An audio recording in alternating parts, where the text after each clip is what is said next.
Assalamualaikum warahmatullahi wabarakatuh. Para pemirsa channel Hidayah Minang.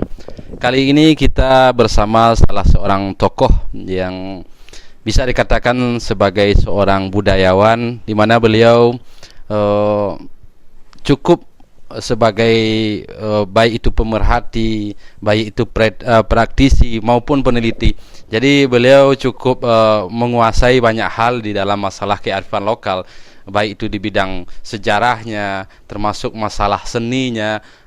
Berbagai kesenian beliau kuasai, dan beliau adalah Samsuardi Rajo Bilang. Beliau mengayomi generasi muda dengan berbagai upaya yang sampai hari ini perjuangan beliau yang dimulai dari tahun 70-an hingga saat ini tidak hentinya.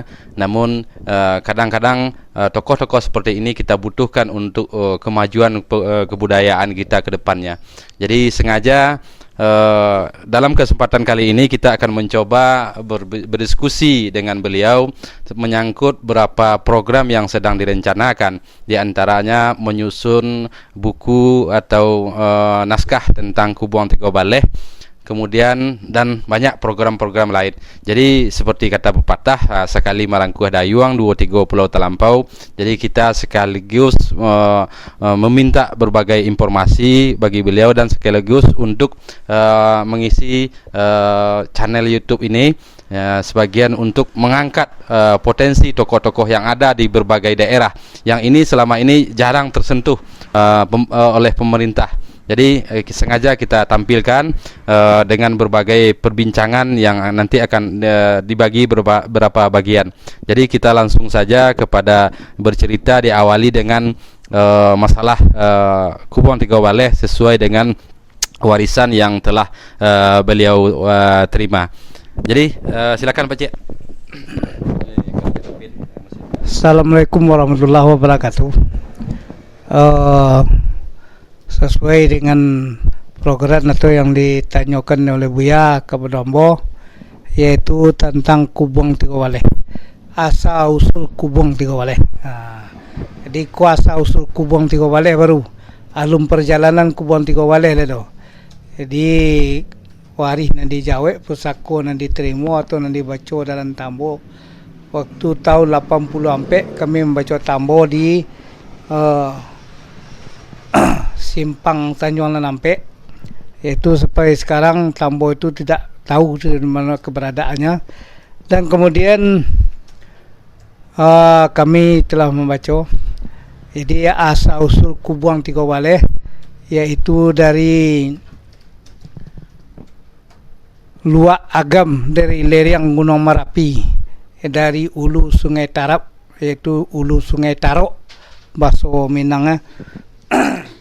Dan kemudian menurut waris yang diterima, yaitu waktu zaman Sareh alum mulai barajo-rajo, cuman ada rajo penengah namanya di Luak Agam, yaitu seseorang rajo yang memerintah di Luak Agam, yaitu bernama Sayabudin. Dan kemudian ada sekelompok manusia di lereng Gunung Merapi di hulu Sungai Tarok, Tigo Baleh kaum. Jadi orang ko berdarah demokrasi, berdarah terbuka. Istilahnya dak namanya di duto dak namanya di namanya tu di abu-abui.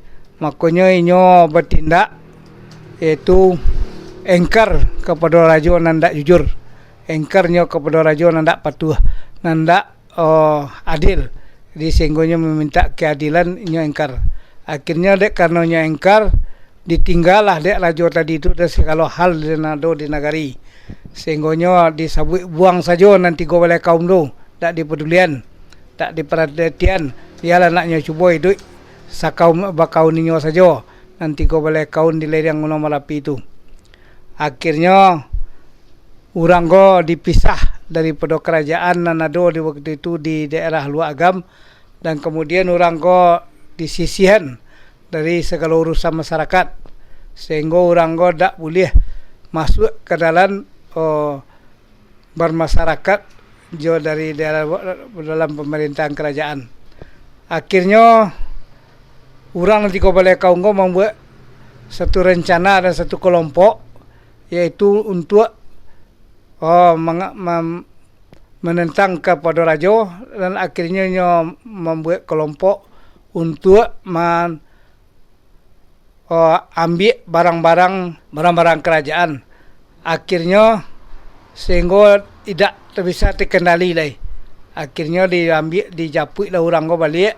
Orang kerajaan dibawa kepada kerajaan baliklah kepada kerajaan, dan mari kita kerjasama, dan kelurah semua ke bukit semua mendaki, kelurah semua menurun. Itulah kok barek semua dipikul, kok ringan semua diinjang kecek saja.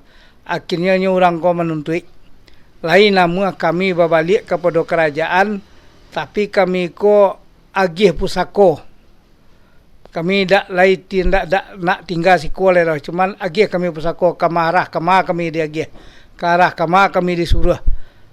Nam kedua permintaan kami melenggang tak terpampir dah, mancuang tak terpampir, melenggang tak tersangkut. Berjalan tidak tersonak. Itu pinta dari orang nan 3 balai kaun. Kecik Rajo boleh saja. Ambillah pusako nanti dari Lawik Sumpu sampai ke Kelingka kaki Gunung Selasih. Sabateh Bukit Barisan. Akhirnya orang ko barangkek dari daerah Ulu Muaro Cubada, iaitu lereng Gunung Merapi, itu mendaki ke arah timurnya, yaitu ke Batu. Dari Batu turun ke Simabua, dari Simabua taruh ke Sikaladi. Di Sikaladi naiknya kata balik taruh ke Sabu. Ini dia Sabu Andaleh. Dari sini baru turun ke bawah ke Sumpu Ateh. Dari Sumpu Ateh turun ke Sumpu bawah, taruh ke kaki bukit Patah Gigi, Ulu Air Rang Malalo. Dan kemudian dari Ulu Air Rang Malalo taruh ke Ulu Air Penyinggahan. Dari Ulu Air Penyinggahan melaki kata tiba di Guguk Surian. Rupanya di sini kampung tua orang Penyinggahan jo orang Maropingai. Dari sini taruh ke Batuang Guguk. Dari Batuang Guguk melaki tiba di Bukit Payo. Dari Bukit Payo turun ke bawah, tiba di Tanike. Dari Tanike ke Padang Galundi. Di sini beliau Batarata. Di sini Melo Malaco. Itu taruh ke ranah Bandalakun. Itu alun menamo Solok lagi. Jadi menamo Sungai Nanang. Itulah asa mula kubuang 3 balai. Jadi bukan berbuang buruk, bukan berbuang apa, cuman orang godek kerana darah demokrasi, engkar daripada kerajaan orang yang tidak adil, engkar kepada orang yang tidak terbuka, sehingga akhirnya orang ko dijapuk balik, dan inyo meminta di sini meminta agihnya pusako. Sehingga makanya sampai kini orang kubang 3 balai duduk semua rendah, tagaknya semua tinggi. Tak ada rajo, tak ada apa. Sehingga datuknya pakainya berbeza dengan luak nan 3. Di baju hitam, serawai hitam, badeta hitam. Kemudian pakaian lainnya, bacincin memato 3, itu pakaian tersendiri orang kubang 3 balai. Sehingga tak serupa jo luak nan 3. Itu tandanya lah, kandaknya berlaku, pindaknya boleh. Makanya ini mulai dari Lawik Sumpu sampai ke kaki Gunung Selasih, selingkar kaki Gunung Selasih. Jadi yang kini disebut namanya Gunung Talang. Itu mungkin ada pembentukan dulu nangkop menjadi nama Gunung Talang. Banyak di apa dulu, sehingga itu mungkin hasil musyawarah orang Kubuang 3 balai.